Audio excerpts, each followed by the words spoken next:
I'm Kyle with Hudson Brothers Lawn Care. I'm here today to talk to you about how to take care of new sod. Now, maybe we installed it for you, or maybe you've done it yourself, but it's a good question to ask because you do definitely take care of new sod differently than you do established sod. So here's a few tips that we want to pass along to you to make sure that your new lawn is healthy and that it takes, because we know that it's a big investment. So what are a couple things that you should keep in mind? Well, the first thing that you want to keep in mind is watering. It's very important to regularly water new sod. You water it a lot more than you do established lawns. This is especially important in the summer heat or even higher spring temperatures. You know, here in the south it gets very hot very quickly. The sun's constantly beating down on the grass, and so it's important to make sure that this grass stays watered so that the heat doesn't damage or destroy it. Now, we want to remember that new sod has recently been transplanted. So it's kind of like in a state of shock. So it's important that you keep it watered and well fed.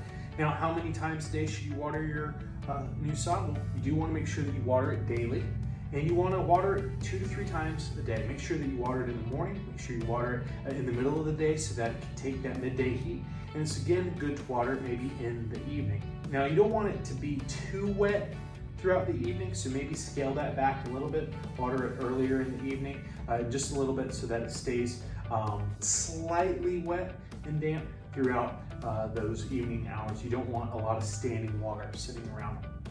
We'll get into why with that in just a little bit. But make sure it stays watered, and make sure that you look at the grass regularly to be able to tell if it needs more water. If it's starting to look yellow or starting to look kind of like it's drying out, go ahead and give it some more water. Don't wait until a set time. If you see that it needs water, make sure to adjust your watering schedule accordingly. Go ahead and do it because it needs way more water than established sod. Now, after you've done that for about 3 to 4 weeks, you can dial it back a little bit as it's starting to look like it's growing in and doing what it's supposed to be doing. You don't have to water it like this forever, but at least for the first 3 to 4 weeks, you probably want to give it that extra attention that it needs. The second thing that we want to talk about is fertilizer and weed control.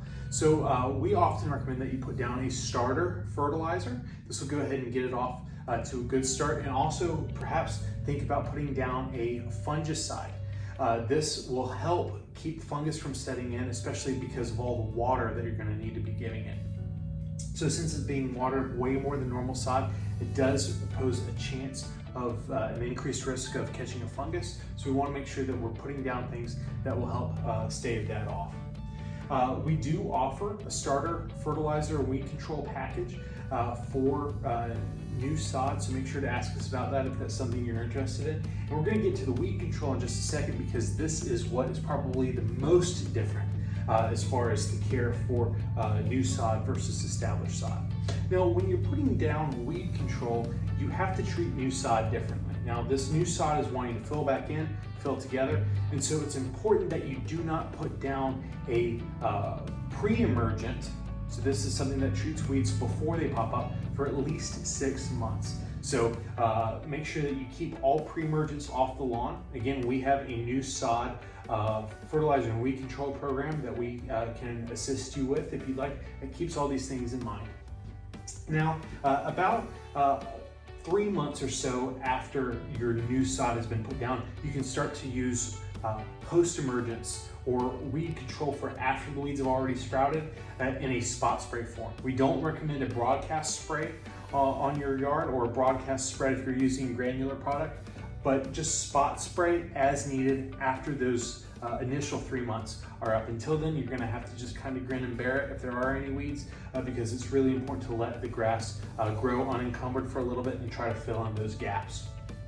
The third thing that we wanted to mention is mowing and traffic. One thing that we get a lot of questions on is, well, how soon can I mow my yard?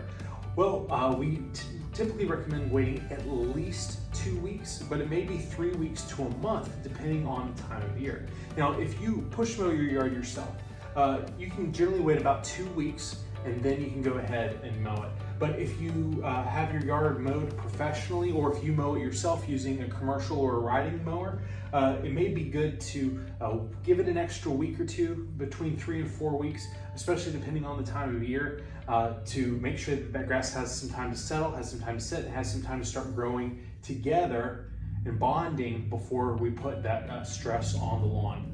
Now it's really important too that you try to keep traffic down to a minimum. We know we'll get some people who want a yard or something resodded real quick because it's some kind of event. Just know that if you have a lot of traffic on that sod, it might do some damage to it. So just go into that knowing what you're getting. Doesn't mean that it's gonna completely be destroyed or that it's never gonna take, but the more that you can keep traffic off of that new sod, the better it's gonna take, the better it's gonna grow in, and the better it's gonna look in the long run. So those are just a few care tips that we have. If you have any other questions about your new sod installation, please feel free to give us a call or reach out to us through our website or email, and we'd be happy to give you some further instructions if you need any clarification. We hope that these pro tips were helpful. Have a great day.